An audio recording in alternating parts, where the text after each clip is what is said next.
नमस्कार दोस्तों, स्वागत है आपका हमारे चैनल सोनी हेल्थ केयर में, जहां हम आपके स्वास्थ्य से जुड़ी महत्वपूर्ण जानकारी आपसे साझा करते हैं। आज की इस वीडियो में हम बात करेंगे उन टॉप विटामिन के बारे में जो पुरुषों में कामेच्छा यानी कि लिबिडो और शुक्राणुओं की संख्या यानी कि स्पर्म काउंट को बढ़ाने में सहायक होते हैं। यदि आप या आपके जानने वाले इस विषय पर जानकारी चाहते हैं तो इस वीडियो को अंत तक जरूर देखिए और साथ ही हमारे चैनल सोनी हेल्थ केयर को सब्सक्राइब करना ना भूलिए, ताकि आप आने वाली हमारी हर एक वीडियो को सही समय पर पा सके। अगर आप फेसबुक पे देख रहे हैं तो हमारे पेज सोनी हेल्थ केयर को फॉलो जरूर कर लीजिएगा। दोस्तों, पुरुषों में कामेच्छा की कमी और शुक्राणु की संख्या में गिरावट आजकल एक आम समस्या बनती जा रही है। इसके पीछे कई कारण हैं। एक तो तनाव युक्त जीवन है लोगों का, और दूसरा असंतुलित डाइट है, लाइफ स्टाइल में चेंजेज है, सही समय पे सोना जगना नहीं हो पा रहा है। लेकिन अच्छी खबर यही है कि कुछ विटामिन और पोषक तत्वों के माध्यम से हम इन समस्याओं का समाधान कर सकते हैं। वो कौन से पोषक तत्व हैं या कौन से विटामिन हैं जिनको लेने से स्पर्म की क्वांटिटी बढ़ेगी, क्वालिटी बढ़ेगी और मोटिलिटी दोनों में ही जबरदस्त इजाफा हो जाएगा। दोस्तों, कुछ रिसर्च से पता चला है कि कुछ जो पोषक तत्व हैं वो पुरुषों में प्रजनन क्षमता बढ़ाने में काफी हेल्पफुल हैं। इनमें कई एंटीऑक्सीडेंट्स हैं और उनसे संबंधित विटामिन हैं जो बॉडी को फ्री रेडिकल्स से बचाते हैं, या अधिक मात्रा में जब फ्री रेडिकल्स या मुक्त कण जो बनते हैं तो वो वीर्य का नाश करते हैं, शुक्राणुओं को क्षति पहुंचाते हैं, जिससे प्रजनन क्षमता एक पुरुष की प्रभावित होती है। इससे ये विटामिन बचाते हैं उनको। आइए अब जानते हैं कि पुरुषों में प्रजनन क्षमता के लिए या स्पर्म काउंट बढ़ाने के लिए, स्पर्म की मोटिलिटी बढ़ाने के लिए या सीमेन वॉल्यूम बढ़ाने के लिए कौन कौन से टॉप पोषक तत्व या विटामिन लेने हैं आपको।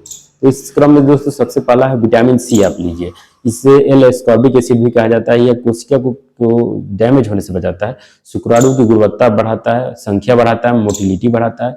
विटामिन ई के साथ जब ये कंबाइन होता है तो इसका इफेक्ट और ज्यादा बढ़ जाता है।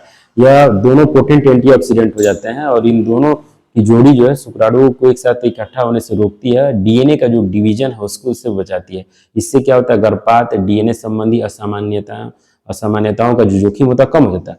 विटामिन सी एक शक्तिशाली एंटीऑक्सीडेंट है जो ऑक्सीडेटिव तनाव को भी कम करता है, शुक्राणु की गुणवत्ता में भी सुधार लाता है।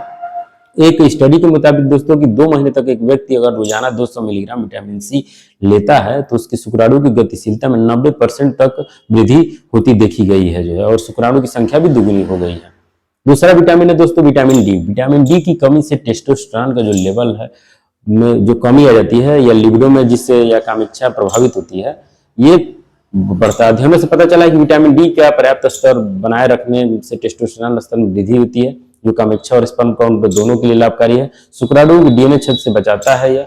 इसके अलावा विटामिन डी वीर्य के स्वास्थ्य को, गुणवत्ता के साथ साथ स्पर्मेटोजेनेसिस यानी कि शुक्राणु के विकास को और उनकी गतिशीलता को भी बढ़ावा देता है।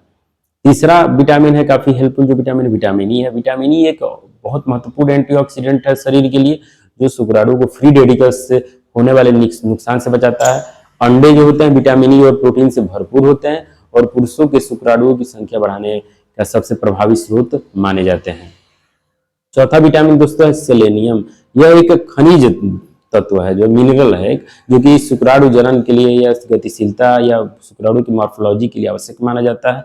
यह विशेष रूप से विटामिन ई और जिंक जैसे अन्य एंटीऑक्सीडेंट सप्लीमेंट के साथ जब संयुक्त होता है तो यह और ज्यादा शक्तिशाली हो जाता है, क्योंकि यह शुक्राणु की क्षति जो होती है, डैमेज को, उसको रोकता है। जो पांचवा विटामिन है विटामिन कोएंजाइम Q10। यह एक प्राकृतिक रूप से बनने वाला आवश्यक एंटीऑक्सीडेंट है जो कि एनर्जी प्रोडक्शन के लिए आवश्यक होता है। यह सामान्य शुक्राणुओं के हेल्थ के लिए, उनकी गुणवत्ता में सुधार करता है, जो है उनकी गिनती में, गतिशीलता में सुधार करता है, उनकी मॉर्फोलॉजी में सुधार करता है, उनके डीएनए में सुधार करता है। कोएंजाइम Q10 शुक्राणुओं को अंडे के बाहरी आवरण में प्रवेश करने में मदद करने के लिए अतिरिक्त एनर्जी प्रदान करता है, ताकि गर्भाधान जो है आसानी से हो सके। छठा विटामिन दोस्तों है लाइकोपीन। यह शक्तिशाली एंटीऑक्सीडेंट है जो कि शुक्राणु के हेल्थ के लिए, उनके कार्य को बढ़ावा देने के लिए यूज होता है। इसमें गतिशीलता यानी कि मोटिलिटी बढ़ती है, शुक्राणु की मॉर्फोलॉजी बढ़ती है। लाइकोपीन स्पर्म के सेलुलर हेल्थ को इंप्रूव करता है, शुक्राणु के लाइफ को बढ़ाता है, लाइफ को इनहेंस करता है। इसके अतिरिक्त यह अज्ञात कारणों से कम शुक्राणु की संख्या वाले जो पुरुष है उनमें लाभ पहुंचाता है, बिना किसी साइड इफेक्ट के। शुक्राणु की संख्या और उनकी एकाग्रता में सुधार लाता है। चौथा विटामिन है जिंक। जिंक एक महत्वपूर्ण खनिज है जो कि टेस्टोस्टेरोन का जो प्रोडक्शन है शरीर में और जो स्पर्म की क्वालिटी है उसमें सुधार लाता है। कद्दू के बीजों में जिंक और ओमेगा 3 फैटी एसिड पर्याप्त मात्रा में पाए जाते हैं, जो कि पुरुषों के जो प्राइवेट पार्ट है उनमें ब्लड फ्लो को और सर्कुलेशन को बढ़ाने का काम करते हैं, जिससे शुक्राणु की संख्या बढ़ती है और गुणवत्ता में भी सुधार होता है। पांचवा विटामिन है विटामिन फॉलिक एसिड है। फॉलिक एसिड जिसे विटामिन B9 भी कहा जाता है, शुक्राणु की संख्या और उनकी गुणवत्ता में सुधार लाने में काफी सहायक है। हरी पत्तेदार सब्जी जैसे कि पालक है फॉलिक एसिड से भरपूर होती है और इनके सेवन से इनकी क्वालिटी और क्वांटिटी दोनों ही बढ़ती है जो शुक्राणु की। आपको कौन से आहार दोस्तों लेना है इन विटामिन को अपने अंदर लेने के लिए? इन विटामिन और खनिजों को आहार में शामिल करने के लिए कुछ विटामिन कुछ खाद्य पदार्थों का सेवन करना पड़ेगा आपको, जैसे कि विटामिन सी के लिए आपको संतरा लेना चाहिए, नींबू लेना चाहिए, पपीता है, ब्रोकली है, शिमला मिर्च लेना चाहिए। जबकि विटामिन डी अगर आपको लेना है तो आप अंडे की जर्दी लीजिए, वसायुक्त मछली लीजिए, दूध है, सुबह की धूप लीजिए। विटामिन ई चाहिए आपको तो अंडे लीजिए, नट्स लीजिए, बीज लीजिए, पालक लीजिए। अगर जिंक चाहिए तो कद्दू के बीज लीजिए, तिल लीजिए, नट्स लीजिए, साबुत अनाज जो उसको खाइए। फॉलिक एसिड चाहिए तो पालक का सेवन करिए, ब्रोकली लीजिए, शतावरी लीजिए, हरी पत्तेदार सब्जियों का सेवन करिए। कुछ महत्वपूर्ण टिप्स भी देना चाहेंगे दोस्तों, जो है सबसे जरूरी चीज है तनाव का प्रबंधन करिए, ध्यान करिए, योग करिए, नियमित व्यायाम करिए। इससे क्या है तनाव कम होगा जो है तो कामेच्छा भी बढ़ेगी, स्पर्म काउंट दोनों के लिए लाभकारी होगा। धूम्रपान और शराब से बचिए, ये आदतें स्पर्म की गुणवत्ता और संख्या दोनों को प्रभावित करती हैं, इसलिए इन्हें सीमित करें या छोड़ दें संभव हो तो। पर्याप्त मात्रा में नींद लीजिए, रोजाना 7 से 8 घंटे नींद लीजिए, जिससे हार्मोन का संतुलन बना रहे और आपके प्रजनन स्वास्थ्य बेहतर हो सके, उसमें भी वृद्धि हो जाए। तो दोस्तों आज हमने जाना कि कैसे कुछ महत्वपूर्ण विटामिन और खनिजों के माध्यम से हम पुरुषों में लिबिडो और स्पर्म काउंट को बढ़ा सकते हैं।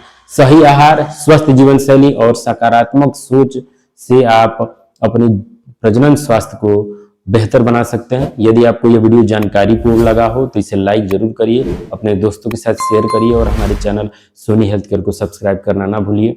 आपके स्वास्थ्य से जुड़ी और भी महत्वपूर्ण जानकारियों के लिए जुड़े रहे हमारे साथ। अगर आप इसको फेसबुक पे देख रहे हैं तो हमारे पेज सोनी हेल्थ केयर को फॉलो कर लीजिए। मिलते हैं ऐसे ही कि इंफॉर्मेटिव वीडियो में, तब तक के लिए धन्यवाद, नमस्कार, जय हिंद।